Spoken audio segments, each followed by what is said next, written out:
Alhamdulillahi Rabbil Alamin. Wabihi nasta'in ala umuri dunya wad din. Wassalatu wassalamu ala ashrafil anbiya'i wa imamil mursalin. Nabiyyina Muhammadin alaihi afdalus salati wa atammu taslim. Wa ala alihi wa ashabihi ajma'in. Wa sallama tasliman mazidan ila yaumiddin. Thumma amma ba'd. Allahumma inna nas'aluka ilman nafi'an wa rizqan tayyiban wa amalan mutaqabbala. Allahumma 'allimna ma yanfa'una wanfa'na bima 'allamtana wa zidna min 'ilmika wa karamika wa judika ya dzal jalali wal ikram innaka 'ala kulli syai'in qadir wa bil ijabati jadir. Para hadirin akhwat wa ummahat fillah rahimani wa rahimakumullah. Alhamdulillah, kita bersyukur kepada Allah. Pada pagi hari ini insyaallah ta'ala kita akan melanjutkan pelajaran kita masih di pembahasan menuntut ilmu jalan menuju surga. Sekarang kita akan membahas di antara adab penuntut ilmu terhadap Allah Azza wa Jalla.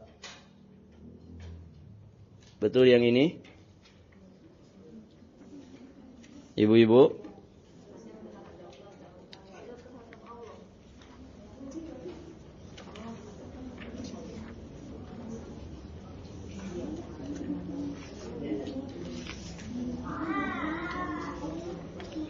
Sampai mana? Adab terhadap Allah kan? Baik.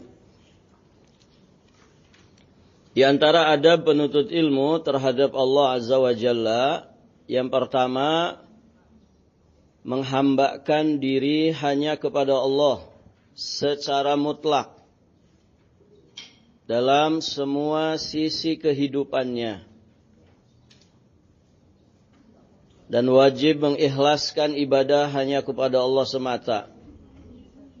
Ini hak Allah yang paling besar.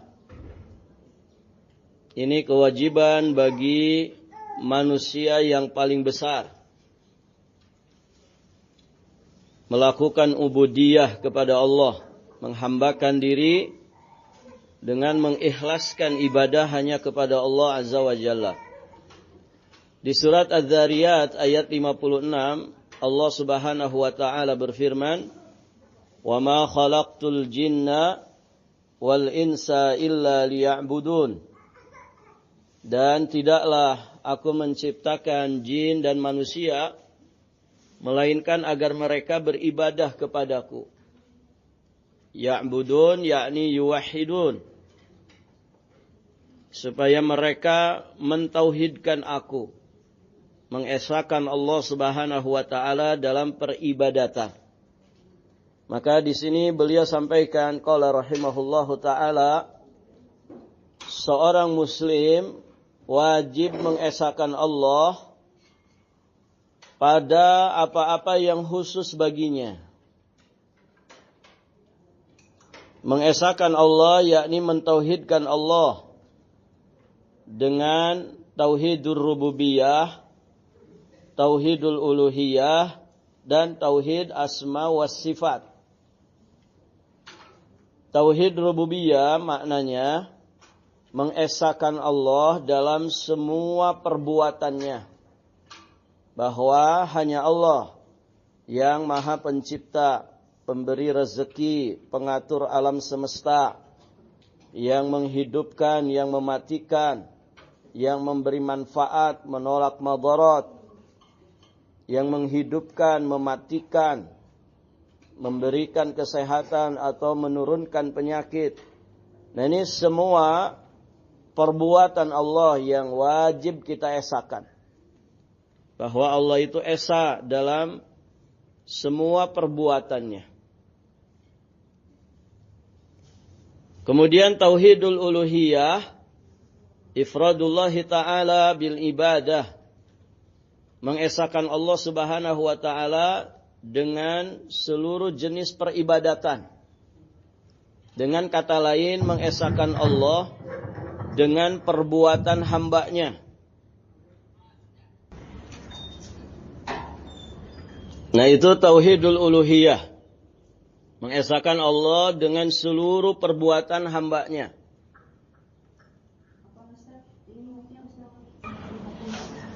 Kemudian yang berikutnya, tauhidul asma was sifat. Yakni mengesahkan Allah di dalam nama dan juga sifat-sifatnya. Kita meyakini tanpa ragu sedikit pun bahwa Allah Subhanahu wa taala memiliki nama-nama yang husna, memiliki sifat-sifat yang maha sempurna, sebagaimana yang Allah sebutkan di dalam Al-Qur'an dan disampaikan Nabi di dalam hadis-hadisnya, tanpa merubah-rubah maknanya atau memalingkan maknanya kepada makna yang batil, tanpa menyerupakan, memisalkan dengan nama dan sifat makhluknya, tanpa mengingkarinya, dan tanpa bertanya tentang kaifiatnya. Nah, ini yang disebut dengan tauhidul asma was sifat. Nah, seorang muslim wajib beradab kepada Allah dengan beribadah hanya kepada Allah semata, mengikhlaskan ibadah hanya kepada Allah, mensucikannya, mengagungkannya, takut dan harap hanya kepadanya. Jadi seluruh ibadah, baik itu ibadah maliyah, ibadah harta, ataukah itu ibadah badaniyah, ibadah yang terkait dengan fisik, ataukah itu ibadah qalbiyah, itu semuanya harus dipersembahkan hanya kepada Allah semata. Tidak boleh disekutukan dengan apapun dan dengan siapapun. Maka di surat Al-Baqarah ayat 163, Allah Subhanahu wa taala berfirman, "Wa ilahukum ilahu wahid, la ilaha illa huwar rahmanur rahim." Dan ilah kalian, sesembahan kalian adalah sesembahan yang satu, sesembahan yang Maha Esa.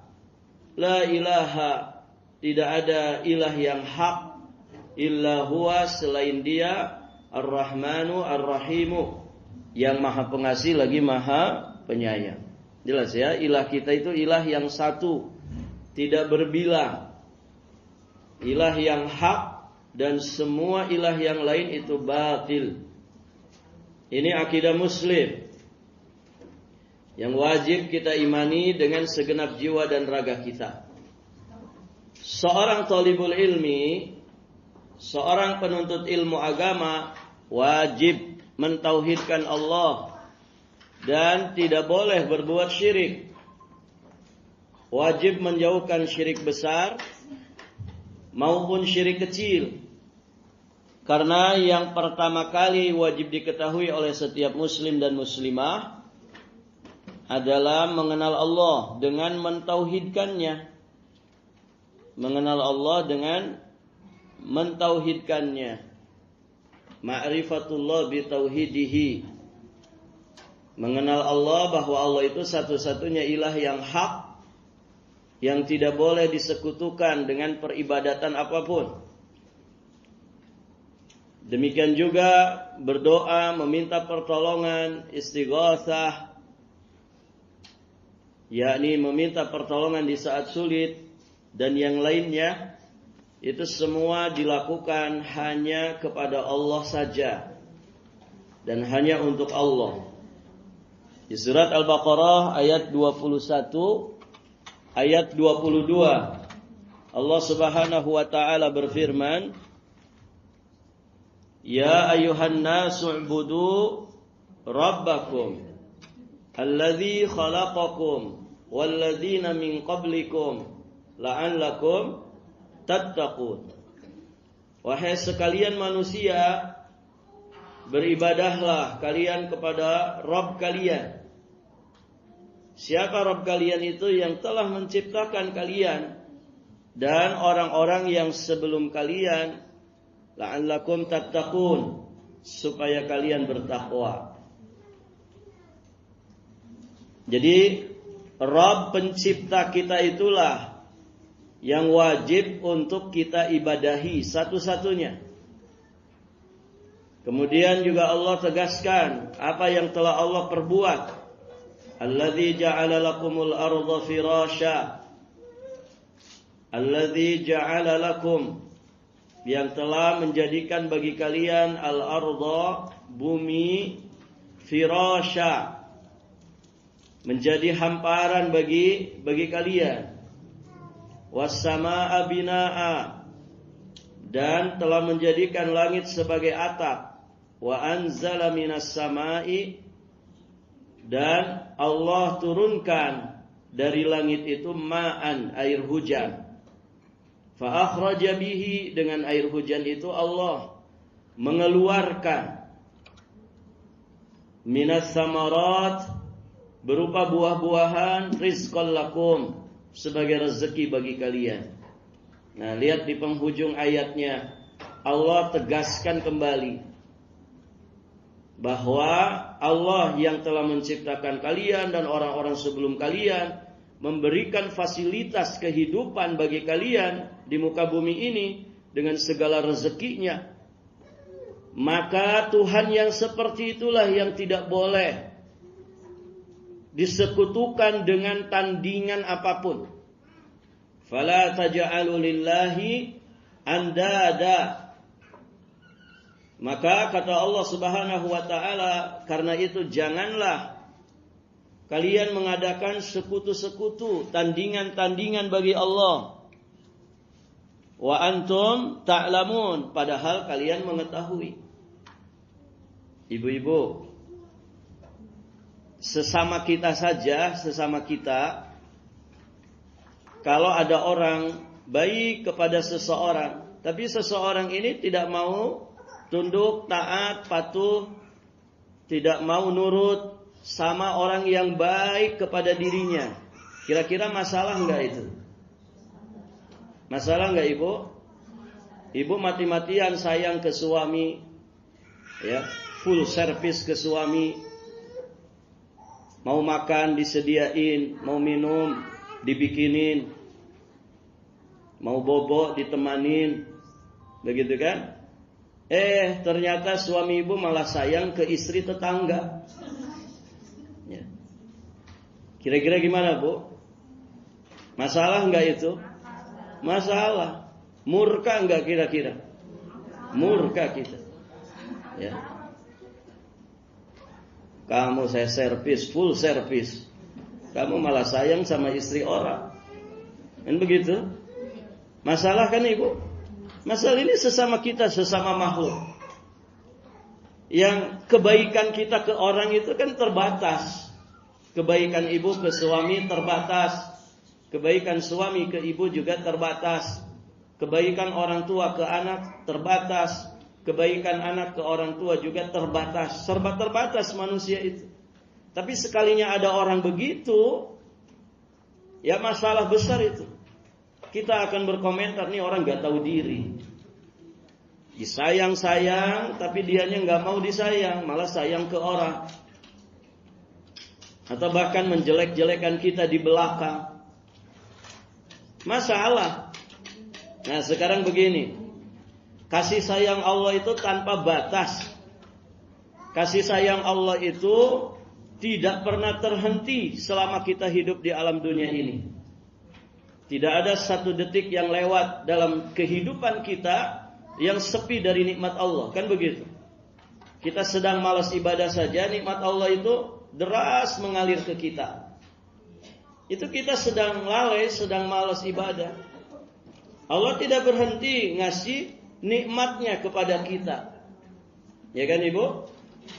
Terus kitanya malah nyembah kepada sesama makhluk. Apa Allah enggak murka? Walaupun sejatinya Allah tidak butuh ibadah kita. murkanya Allah itu karena Allah sangat sayang kepada hambanya, menginginkan keselamatan dan kebahagiaan untuk para hambanya. Kamu kalau nggak ibadah itu celaka. Kamu kalau menyekutukanku dengan sesuatu yang lain itu celaka. Jangan begitu. Karena Allah yang ngasih nikmat. Kenapa kemudian nyembah-nyembahnya kepada selain Allah?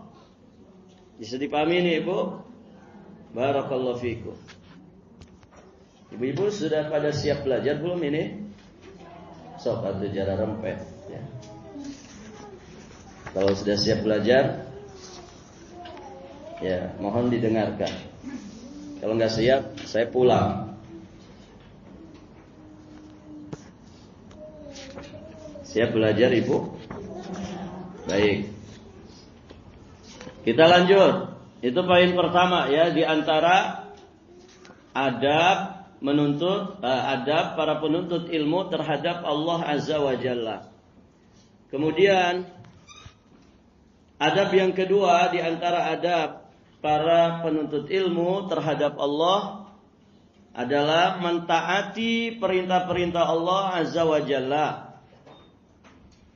Mentaati perintah-perintah Allah Azza wa Jalla dan menjauhi larangan-larangannya. Maksudnya apa di sini?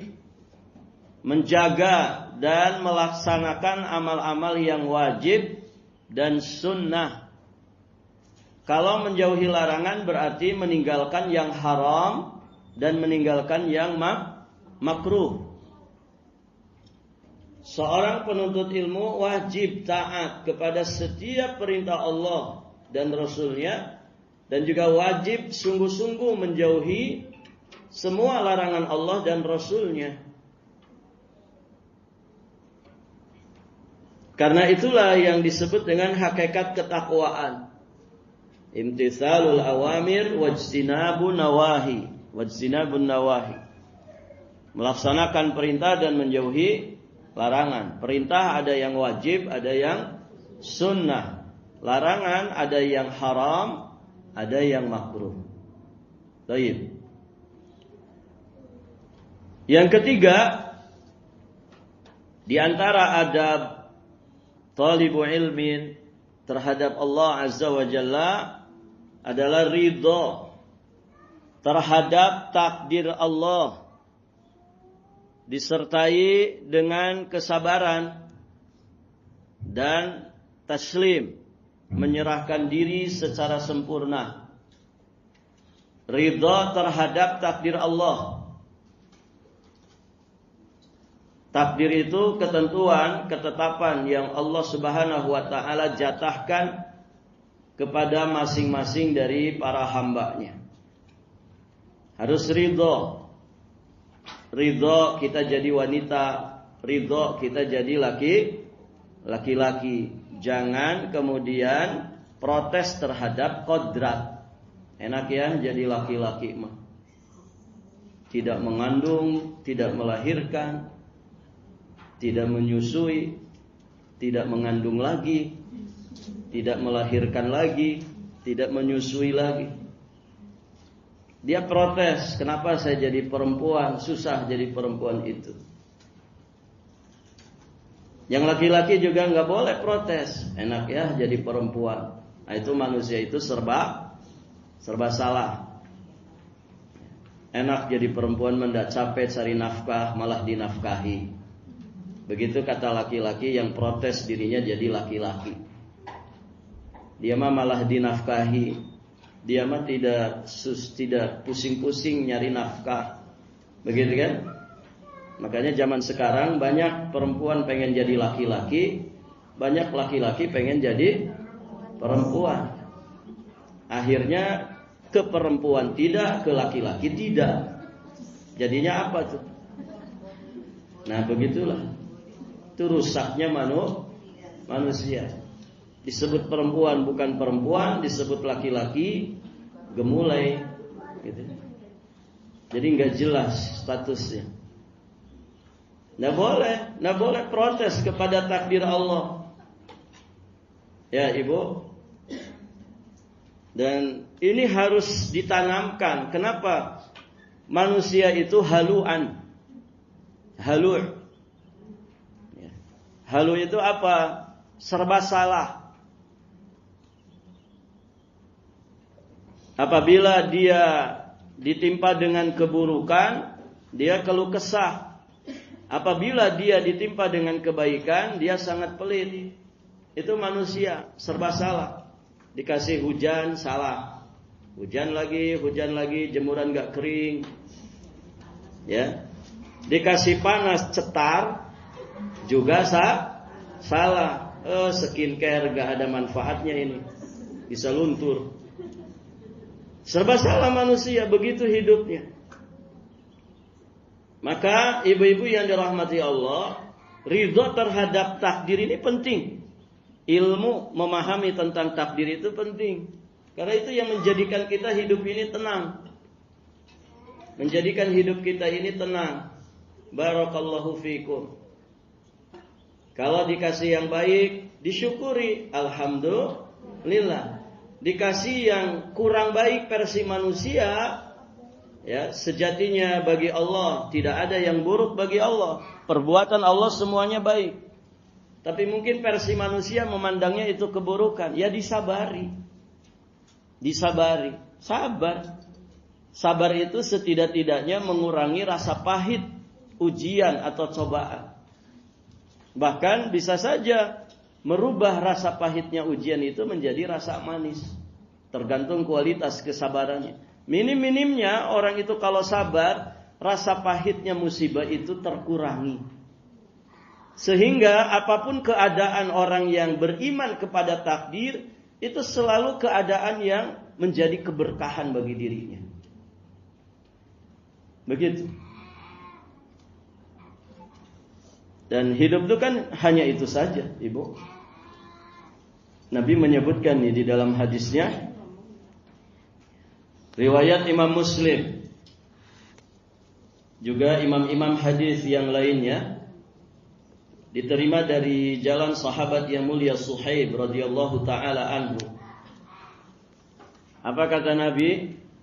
Ajaban li amril mu'min, inna amrahu kullahu khair, wa laysa dzaka li ahadin illa lil mu'min. In asabathu sarra'u syakara fakana khairan lahu, wa in asabathu dharra'u sabara fakana khairan lahu. Sangat menakjubkan urusannya orang beriman itu. Kenapa? Urusannya orang beriman seluruhnya mengagumkan. Karena kata Nabi, semua urusannya itu menjadi kebaikan yang berpahala bagi dirinya. Dan hal itu tidak terjadi melainkan pada seorang mukmin. Artinya orang di luar Islam mungkin mereka melakukan apa yang dilakukan oleh orang beriman ini. Tapi ya, apa yang ada pada mereka itu tidak mengagumkan. Kenapa? Karena mereka tidak punya dasar iman. Maka kata Nabi, "Walaysa dzaka li ahadin illa lil mu'min." Yang demikian itu tidak dimiliki oleh seseorang kecuali hanya oleh orang beriman. Apa itu? Kata Nabi, apabila dia mendapatkan kelapangan, kegembiraan, maka dia bersyukur kepada Allah. Maka syukurnya itu kebaikan yang berpahala bagi dirinya. Wa in asabathu dharra, dan kalau dia mendapatkan sesuatu yang menjadi kebalikannya, kesusahan, kesedihan, penderitaan, kesempitan, maka dia bersabar. Dan kesabarannya itu merupakan kebaikan yang berpahala bagi dirinya. Nikmat gak ibu jadi muslim itu? Nikmat. Yang enaknya disyukuri, maka berarti yang enak itu jadi tambah enak. Kenapa? Karena disyukuri. Yang susahnya itu disabari, sehingga yang susah itu berubah menjadi senang. Begitu kan ibu? Orang itu kalau sabar ketika tidak punya uang, kira-kira masih susah enggak? Hah? Ini orang tidak punya duit, tapi dia bersabar, sabar gitu kan. Apakah masih susah? Tidak. Kesabarannya itu mengobati rasa susah.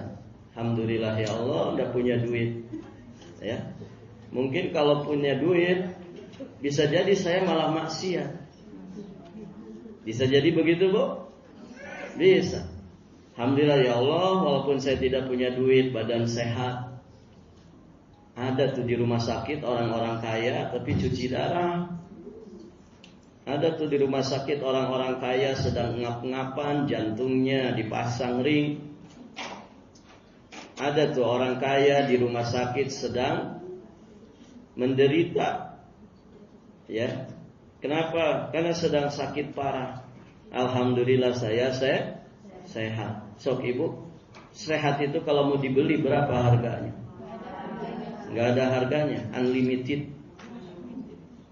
Nggak ada harganya. Kesehatan itu kalau dibeli, coba ada orang mau beli kesehatan ibu 1 miliar. Biar kesehatan ibu diambil, dicolokin matanya, dicopotin giginya. Pokoknya biar ibu nggak sehat. Ibu mau dibayar 1 miliar? Nggak mau. Berarti kan sehat itu mahal. Sehat itu mahal. Nafas kita ini aja mahal. Oke ibu, kalau beli tabung oksigen berapa? 1 kali 24 jam bisa ngabisin ratusan ribu, jutaan rupiah. Artinya kalau ada orang mau beli nafas kita ini mahal nih nafas kita ini. Nah begitu. Jadi nggak ada yang dikeluhkan. Sabar, nggak punya duit nggak apa-apa. Ya kan? Yang penting jangan lepas iman. Kan duit bisa dicari. Apalagi ibu, ya. Tinggal nyemangatin aja suami. Ayo mas kerja mas. Gitu. Bismillah cari nafkah fisabilillah. Begitu. Saya servis dulu sebelum berangkat biar semangat.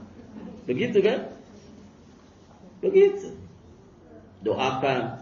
Jadi kalau suami cari nafkah itu, ibu hamparkan sejadah, doa, sholat. Doakan suami yang sedang cari nafkah. Jangan suami keluar, ibu juga ikut keluar. Shopping. Masya Allah, kasihannya para suami itu. Dia banting tulang, peras keringat, dihabiskan sama istrinya.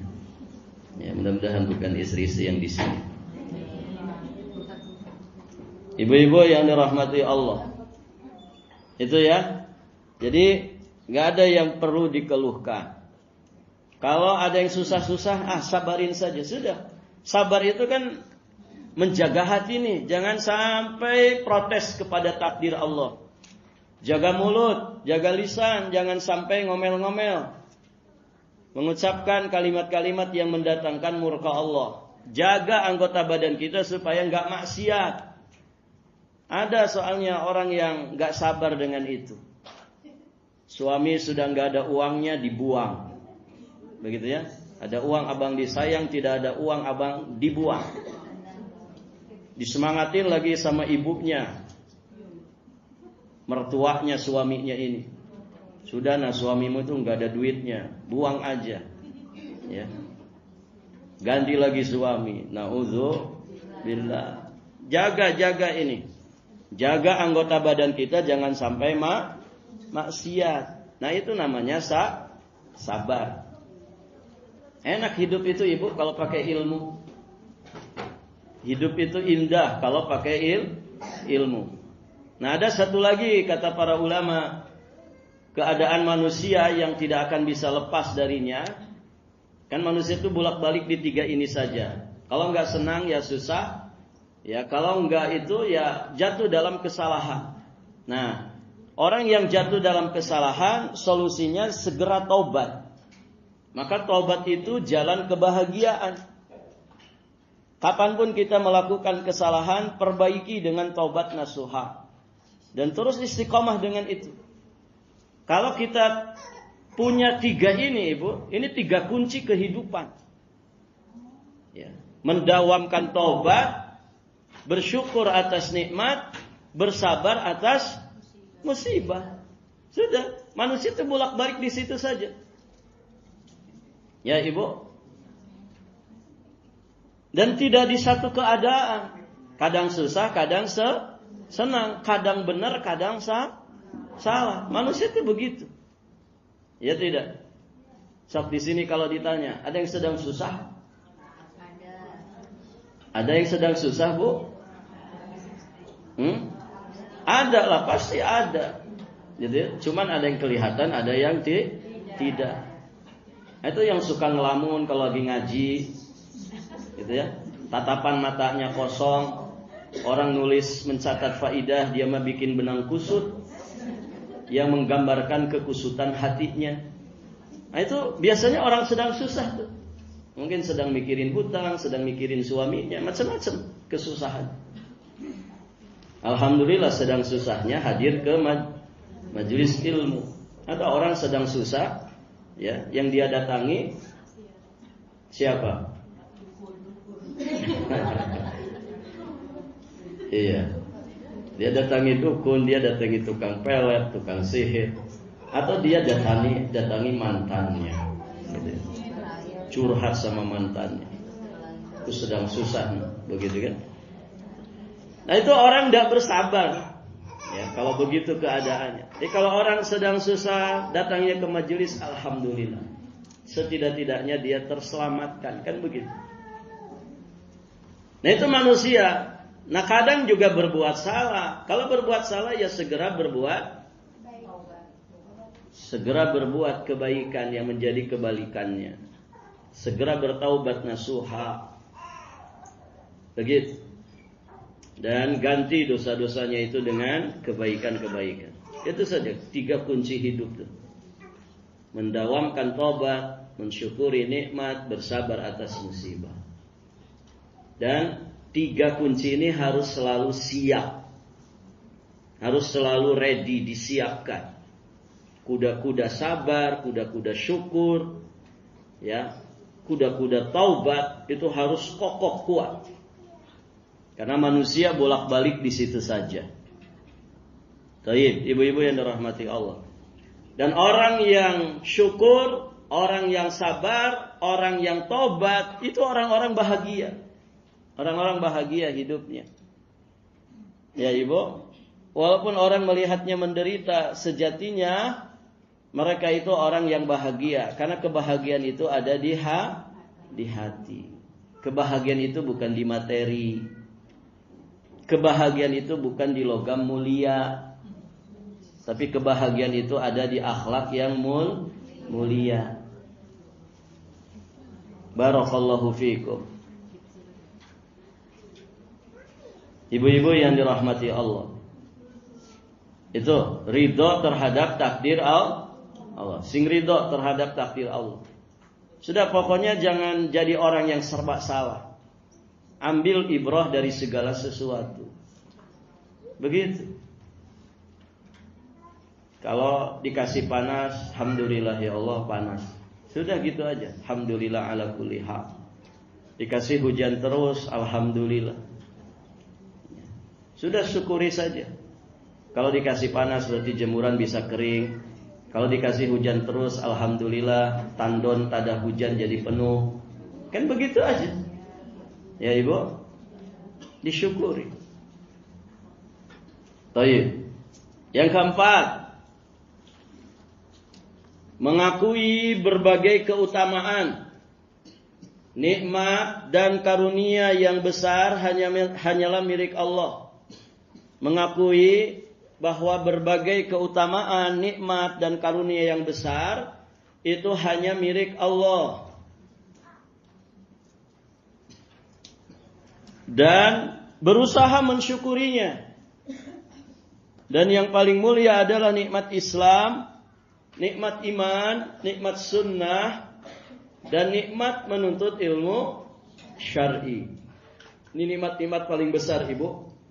Nikmat Islam, nikmat iman, nikmat sunnah, dan nikmat menuntut ilmu syar'i. Ibu kalau punya ini semua, insya Allah mudah untuk memiliki 3 kunci kehidupan tadi.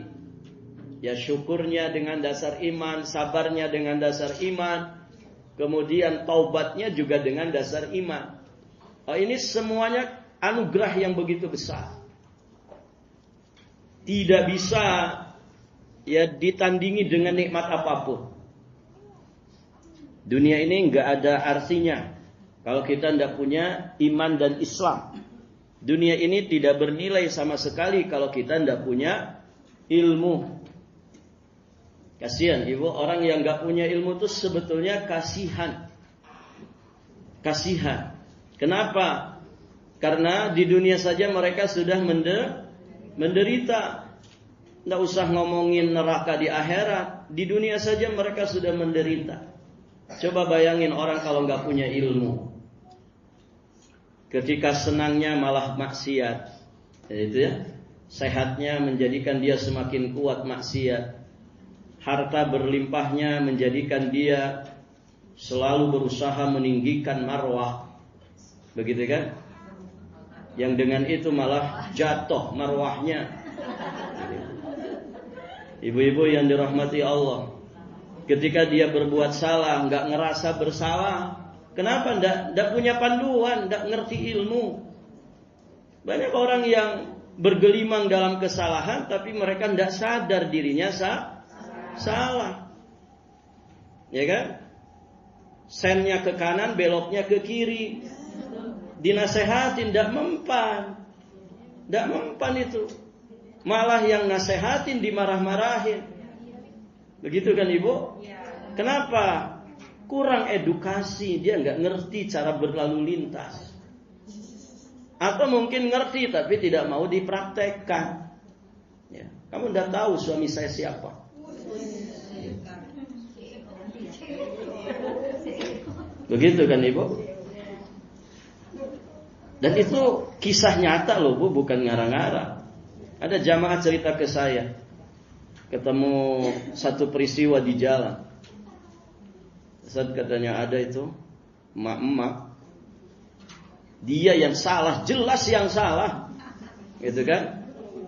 Sama pengendara motor yang lain ditegur, ibu nggak begitu salah ibu. Malah dimarah-marahin si bapaknya.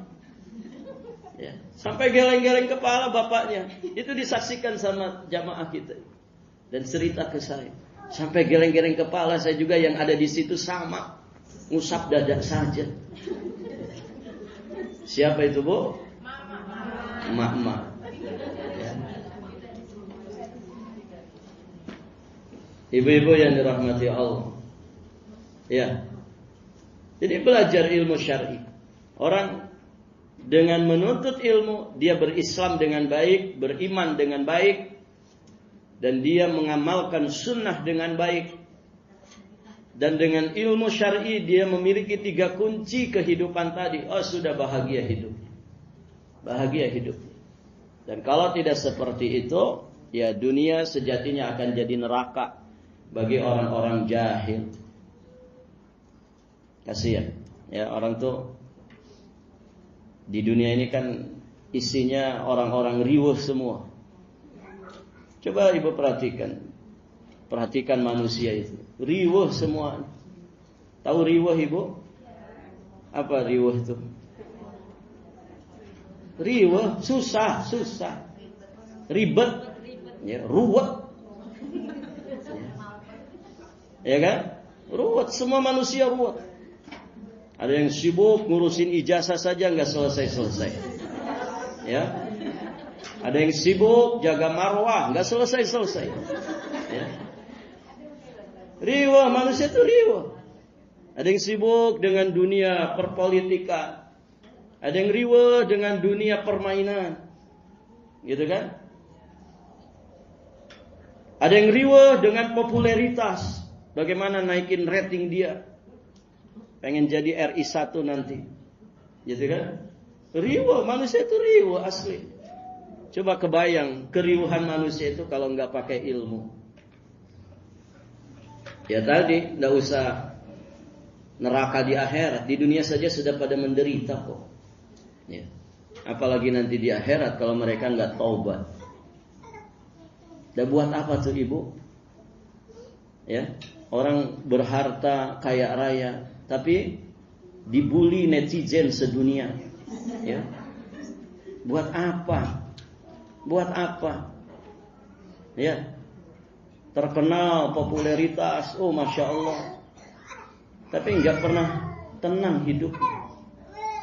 Nggak bisa jalan-jalan, istri cantik dianggurin.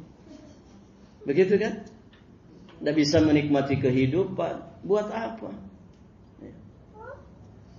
Itu dunianya saja nggak dinikmati, apalagi agamanya. Harusnya hidup itu nikmat. Dunianya dinikmati, ibadahnya juga dinikmati. Oh, nikmat hidup itu sejatinya. Kalau orang itu berislam dengan kafah. Itu. Dan tidak mungkin kita itu bisa berislam dengan kafah kalau kitanya nggak mau belajar. Ya Ibu? Kalau kitanya nggak mau belajar, gimana mau berislam kafah? Kalau kemudian kitanya nggak mau belajar. Maka syukuri ya, nikmat belajar seperti ini disyukuri. Karena ini yang akan menjadi panduan, bimbingan bagi kita untuk menata lahir batin kita, sehingga kita punya bekal yang benar, bekal yang baik di dalam mengarungi setiap episode kehidupan kita di kehidupan dunia ini. Dengan ilmu ini semakin tua kita semakin mulia. Baik, yang kelima, bertakwa kepada Allah dalam keadaan tersembunyi maupun terang-terangan, dan mencintai Allah tabaraka wa ta'ala melebihi kecintaan kepada dirinya, melebihi kecintaannya kepada harta, keluarga dan juga anak. Ya, cinta kepada Allah itu harus diutamakan. Takwa merupakan syiar para pengemban ilmu. Allah Subhanahu wa taala berfirman, "Ala inna awliya Allah la khaufun 'alaihim wa lahum yahzanun alladzina amanu wa kanu yattaqun." Ingatlah, wali-wali Allah itu tidak ada rasa takut pada mereka dan mereka tidak bersedih hati. Perhatikan, la khaufun 'alaihim wa lahum yahzanun. Mereka tidak takut, mereka tidak bersedih. Bukan berarti mereka ini tidak punya rasa takut. Ada rasa takutnya, tapi bisa mereka kelola dengan baik rasa takutnya. Bukan berarti mereka nggak pernah bersedih. Bersedih itu manusiawi, tapi mereka bisa mengelola kesedihannya. Kenapa? Karena mereka punya iman dan punya takwa. Makanya di ayat berikutnya Allah sampaikan, alladzina amanu wa kanu yattaqun, yaitu orang-orang yang beriman dan senantiasa bertakwa. Nah, itu wali-wali Allah yang sesungguhnya. Dengan dasar iman dan takwa yang ada pada dirinya, maka tidak ada rasa takut pada diri mereka dan mereka juga tidak bersedih. Di ayat yang lain, surat Al-Baqarah ayat 165, Allah Subhanahu wa taala juga berfirman, walladzina amanu asyaddu hubban lillah. Adapun orang-orang yang beriman, mereka itu sangat besar cintanya kepada Allah. Kalau disebutkan orang beriman, sejatinya mereka juga orang-orang berilmu. Karena tidak mungkin orang itu bisa beriman dengan baik kecuali dengan dasar ilmu. Maka adab orang yang berilmu kepada Allah, dia bertakwa kepadanya, mencintai Allah melebihi kecintaannya kepada apapun dan kepada siapapun. Demikian, ibu-ibu yang dirahmati Allah, sampai di sini dulu pelajaran kita. Insyaallah taala nanti kita lanjutkan di kesempatan berikutnya biidznillah. Jika ada pertanyaan sebelum ditutup, dipersilahkan.